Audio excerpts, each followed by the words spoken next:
Hello students, today we will be discussing about the Gibbs free energy. Now when we move on to the definition of Gibbs free energy, it is defined as the maximum amount of energy available to a system that can be converted into useful work. Or we can say that what is Gibbs free energy? It is the total amount of energy available to a system that can be converted into useful work. Now what is the significance of this Gibbs free energy? Gibbs free energy is used to find out the spontaneity of a reaction. Now what do you mean by spontaneity? That is spontaneous reactions which happen on its own. Now based on this definition, we can represent the mathematical expression for Gibbs free energy as G equal to H minus Ts, where this H stands for what? Yes, H is the enthalpy of the system.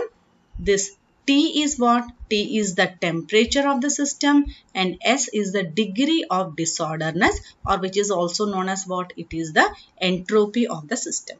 Now we have already studied the enthalpy and entropy are what? They are all state function. So the Gibbs free energy or the G is also what? It is our state function.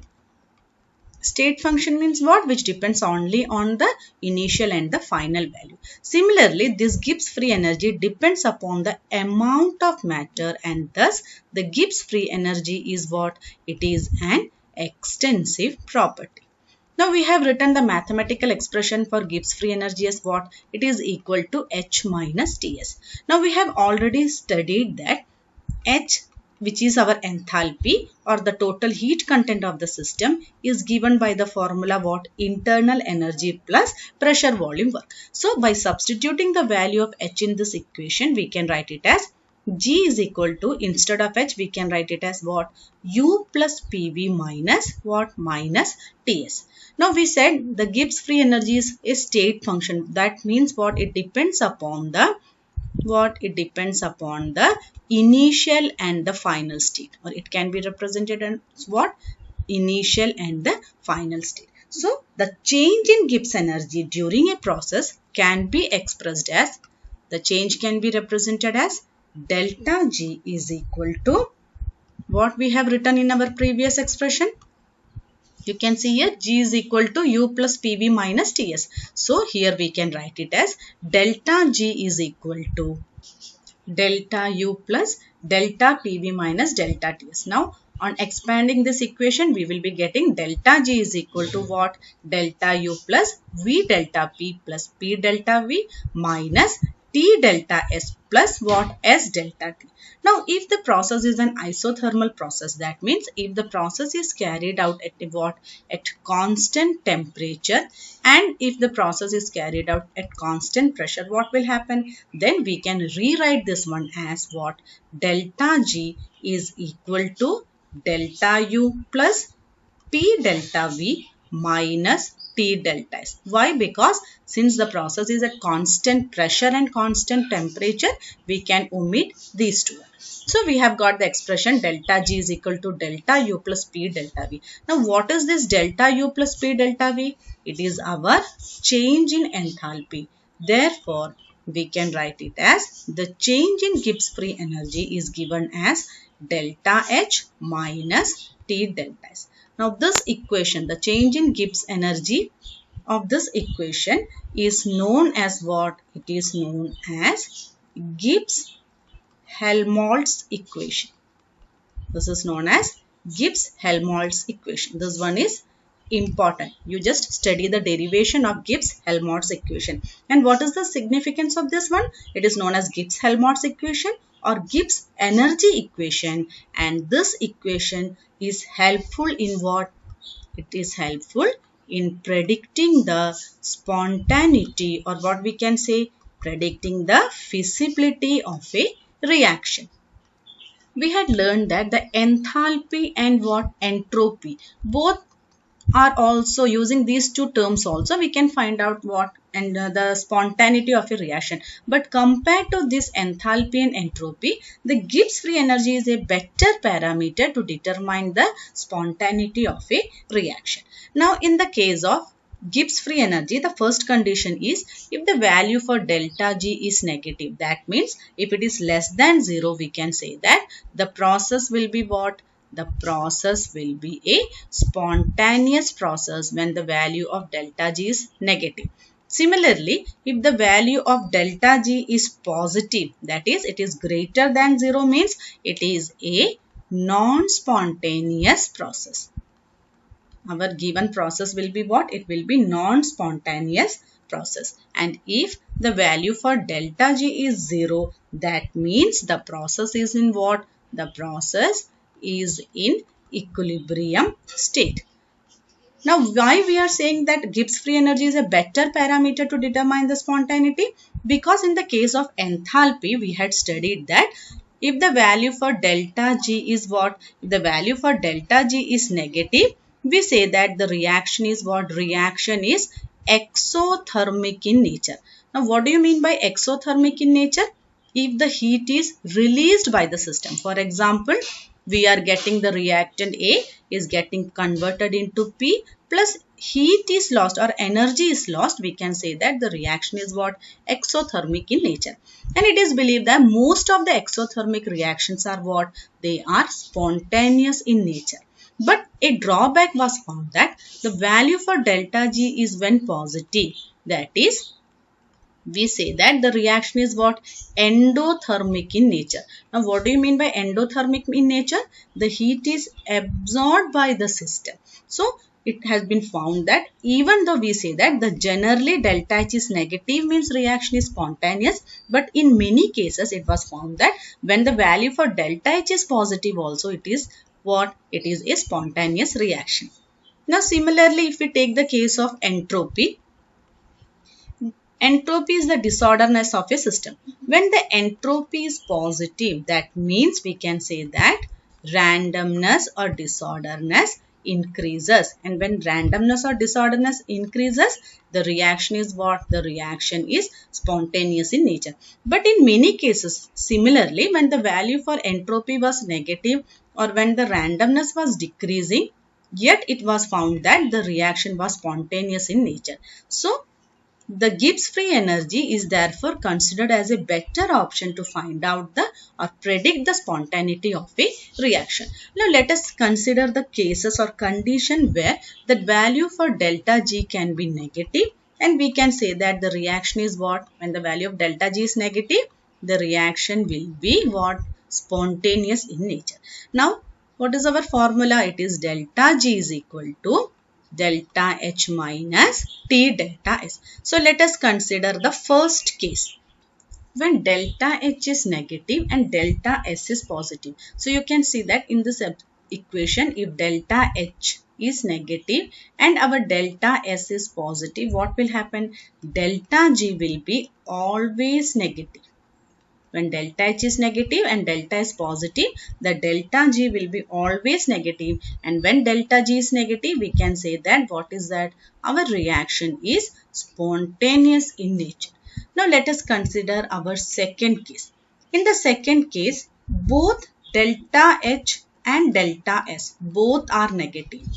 So delta H is also negative, and what is that? Delta S is also negative.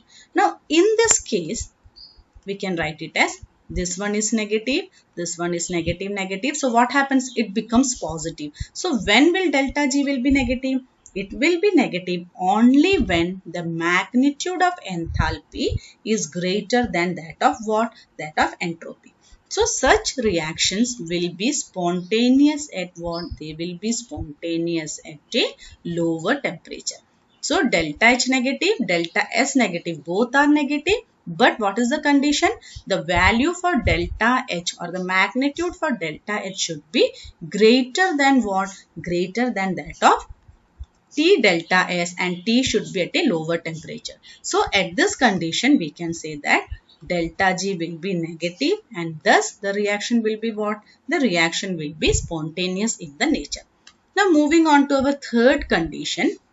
In the third condition, delta H is positive and delta S is positive. That is, both enthalpy and entropy are positive. In this condition, we can say the change in Gibbs energy, free energy or delta G will be negative only when it will be negative, it will be negative only when what? The value for enthalpy change is less than that of T delta S. So the magnitude of delta H when less than T delta S, we can say that what is that? Our energy change will be spontaneous, and such reactions will be spontaneous at what? Will be spontaneous at high temperature. So how can we represent it? In this case, delta H is positive. This one is also what? Positive. But if the magnitude of T delta is greater than that of delta H, at that time delta G becomes what? Negative, and thus the reaction will be what? Spontaneous in nature. Now moving on to our fourth condition. According to the fourth condition, if delta H is positive and delta S is negative, in this condition, delta G will be what? Delta G will be always positive. How? Let us substitute it in our equation. Delta G equal to delta H minus T delta S. Now this delta H is what? It is positive. And what about this delta S? Delta H is positive and delta S is also positive. So minus minus, what happens? We will be getting a value which is what? Positive in nature. So in this condition, when delta H is positive and delta S is negative, the Gibbs free energy will be always positive, and thus when the Gibbs free energy is positive, that means our reaction will be what?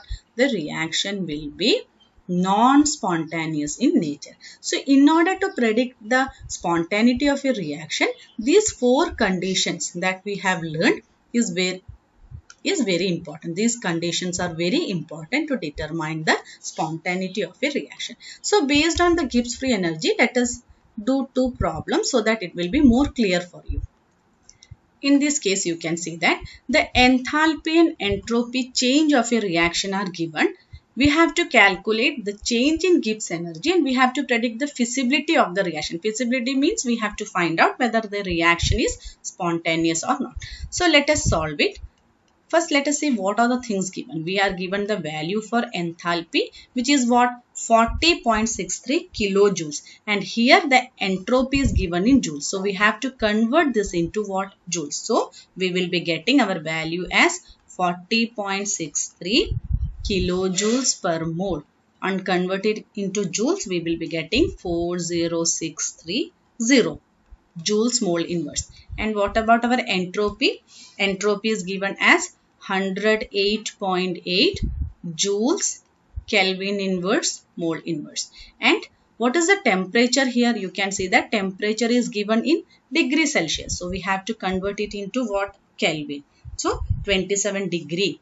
It will be 27 degree plus 273. That is, our temperature will be what? It will be 300 Kelvin. Now what is the question? We have to calculate delta G. So our expression will be delta G is equal to delta H minus T delta S. On substituting in our formula, we will be getting the value for delta G is equal to delta H 40630 minus, we will be getting our answer as 7990 joule mole inverse. So in this case, you can see that what? The value for delta G is positive. So when the value for delta G is positive, we have studied that what will be our reaction?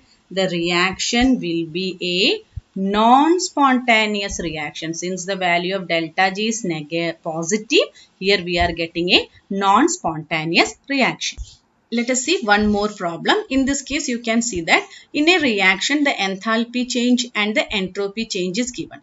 The first part is whether the reaction is exothermic or endothermic. Since here you can see that the value for delta H is what? The value for delta H is negative. That means our reaction is what? The reaction is exothermic in nature. Similarly, the second part is whether the randomness increases or decreases. Randomness is predicted by what? The entropy change. And since the value of entropy, the standard entropy change is positive here, that means what? The randomness increases. And the third part is calculate delta G naught. Standard Gibbs free energy we have to calculate using our equation, and you have to find out whether the reaction is spontaneous or not. So you just solve it. We have to convert this kilojoules into joules, and on substituting this, you find out whether the value for delta G is what? Negative or positive.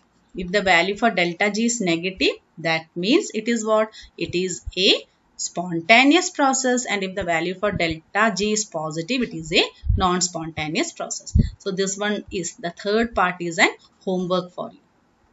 There is one more test yourself question. What is given? We have to calculate the standard Gibbs free energy for the formation of NO. What is given here? The enthalpy change and the entropy change has been given. You have to just substitute in the equation and you have to find out whether the reaction is what? The reaction is spontaneous or not. Hope this much is clear. Thank you.